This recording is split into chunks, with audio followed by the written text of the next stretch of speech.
어, 노무현 전 대통령이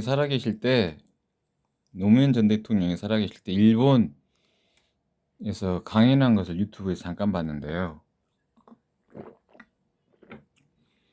음, 윤석열 정부가 어떤 내용을 일본 대학교에서 강연했는지 모르겠어요. 근데 이제 노무현 전 대통령이 살아계실 때, 생전에 대통령직을 수행할 때, 그때 연설을 들어봅니다. 어, 과거사 청산을 하지 않았는데 일본의 민주주의를 칭찬하고 일본이 이야기하는 평화 정책에 대해서 칭찬을 해요. 그건 잘 된 일인가요? 경북대 대학 교수들도 뭐 시국선언을 했는 모양인데요. 경북대 대학 교수들, 김어준 편 그 대학 교수들 얘기해 보세요.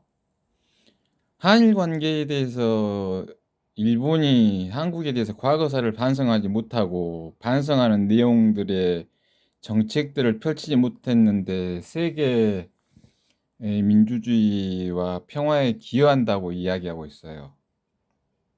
굴욕적인 연설 아닙니까? 일국의 지도자예요. 36년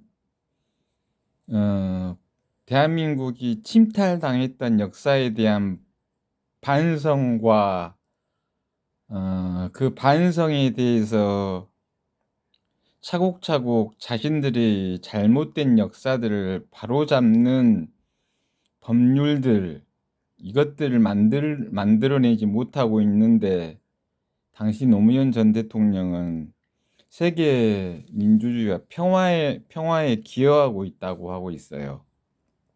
서울대, 고려대 김어준 편 교수들, 이 내용 어떻게 생각하세요? 이걸 지금 잘된 명연설이라는 제목으로 지금 유튜브에 올렸어요. 그러면서 일본의 젊은이들이 한국에서 유럽까지 여행 가는 이런 허황된 이야기를 하고 있어요. 잘된 연설인가요, 이게? 즉, 다시 말하면 내 밖에 편이 있어서는 안 돼요. 근데 여러분이 편을 만들어 놓고 나니까 윤석열 정부가 지난 한일회담 이후에 어느 대학교에서 어떤 연설을 했는지 모르지만요. 편을 만들어 버리잖아요. 노무현 전 대통령의 연설도 개판이에요. 가뭄을사심입니다. 여러분이 편을 자꾸 만드니까. 개판이잖아요.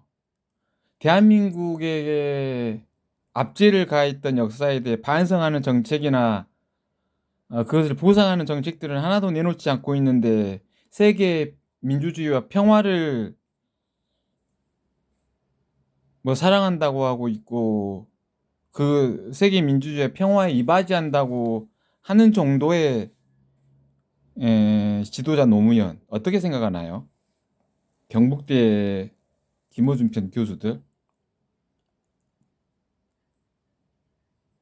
편을 만들고 나니까 여러분들이 논리를 좋아하고 논법을 좋아하잖아요. 논법 그대로 보면 이렇잖아요. 노무현 정부 때 일본이 그러면 반성하고 그래서 대한민국에 대해서 보상과 협의에 대한 법률을 일본 내에서 차곡차곡 만들었으면 현행 정부까지 이 문제가 왔을까요? 안 왔겠죠. 결국 그렇다라는 이야기는 노무현 정부 때도 한일 문제에 대해서 완벽하게 처리가 안 됐다라는 얘기잖아요.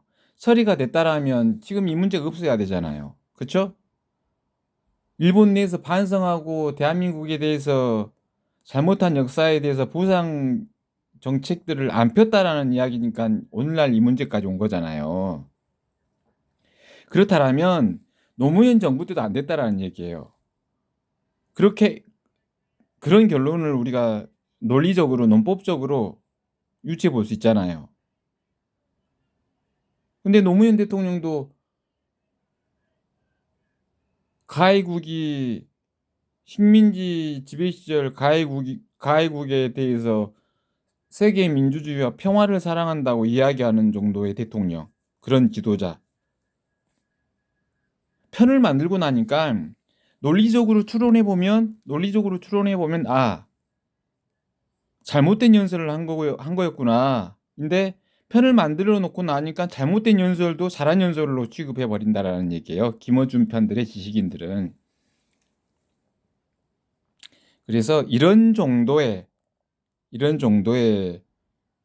대한민국의 교수들, 그다음에 대한민국의 지식인들, 뭐 이런 정도의 뭐 김용욱도 똑같은 정도의 지식인 따위일 뿐이죠.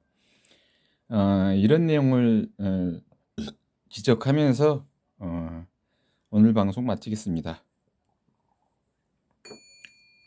땡전 뉴스니까요. 땡을 한번 또 쳐주는 거죠, 이렇게. 또 다음에 뵙겠습니다.